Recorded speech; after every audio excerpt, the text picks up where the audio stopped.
Berlin for those final remarks. Those are also very much appreciated. And thank you for allowing me the opportunity to give the what we term as the closing remarks, right? The third or the fourth closing remarks. So, distinguished delegates, colleagues, and friends. When we opened the summit, I did not come with a warning. I came with a declaration that the Global South is not waiting to be invited into the future. We are already building it boldly on our own terms. And now, today, the third day, I stand before you not to repeat that declaration, but to affirm that it has been heard. Over these past days in this historic venue, we've done more than talk about AI. We've mapped out new realities, we've exposed outdated models, and we've begun to draw the blueprint for something long overdue.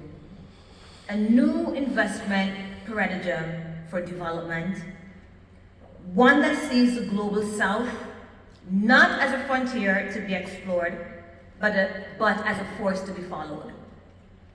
We challenge the myths that scale only comes from size, that innovation only comes from the usual centers, that governance is too complex for our contexts.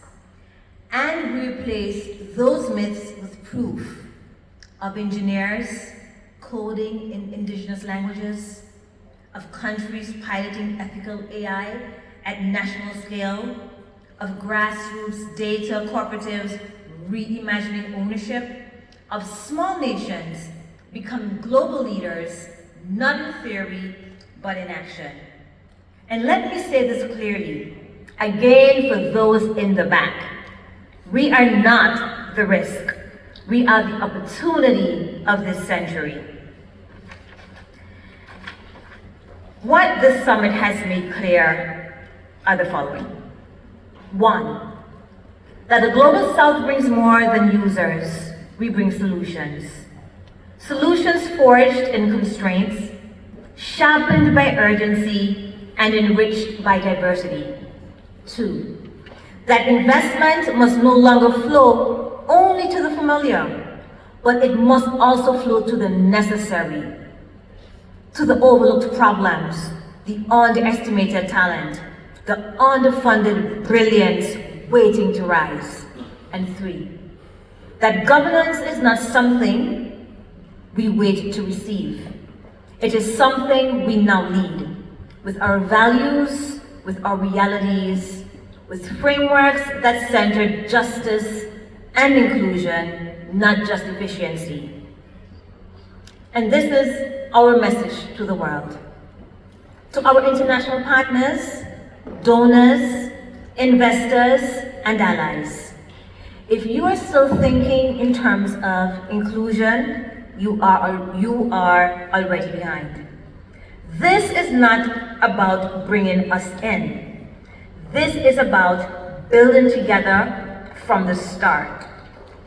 Come not to advise, but to collaborate. Not to test, but to trust.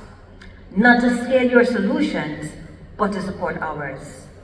To the countries of the Global South, do not wait for permission. You do not need it to fit someone else's model to lead. You are the model. Your agility is your advantage. Your lived reality is your expertise. Your future is not something to inherit, it is something to define. So define it loudly, urgently, together. Let Vienna be remembered. Let this summit be remembered not as a conversation, but as a commitment. The place where we stopped waiting to be seen and started being followed. Where the old maps of power and innovation began to redraw themselves. This is not a moment of reflection. This is a moment of realignment. Let Vienna be known as the beginning of a new global compact on AI, investment and development. one that is inclusive, ethical, and transformative. And now, to the road ahead. We do not end here. As Tayande said, we reconvene in Bangkok in February 2026. By then, we must come not just with ideas, but with progress, with stories of models deployed, of investments reshaped, of governance frameworks piloted, and of lives measurably improved. Let the road to Bangkok be paved with action. Final words. My final words.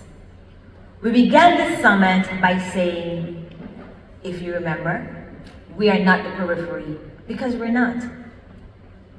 Let us leave it knowing we are the architects, we are the standard, and we are the story the future will tell.